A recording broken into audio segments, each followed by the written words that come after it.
दिव्यांगासाठी हाती घेणार आहोत।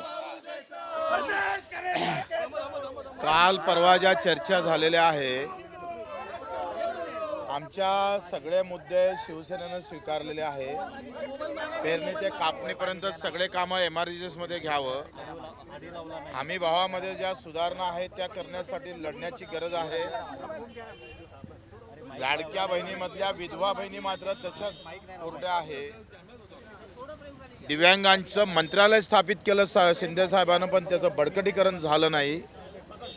या सगळे मुद्दे मान्य झाल्यानंतरच हा निर्णय घेतो आहे। बच्चू कडूचं काम राहील प्रामाणिकपणे शिवसेना राजकीय ताकद मजबूत करण्याचं प्रामाणिकपणे काम करू, पण त्याच्या बदल्यात आम्हाला हवा आहे शेतकऱ्याची ताकद, दिव्यांगाची ताकद। त्याच्याबद्दल कुठलाही समझोता होणार नाही। शिंदे साहेबांच्या नेतृत्वामध्ये दिव्यांग मंत्रालय जर उभं राहिलं तर ते बळकटीकरणासाठी प्रयत्न झाला पाहिजे। शेतकऱ्याच्या लढाईमध्ये 1 इंचही फरक पडणार नाही। प्रहार सामाजिक संघटना आणि प्रहार दिव्यांग संघटना कायम राहणार।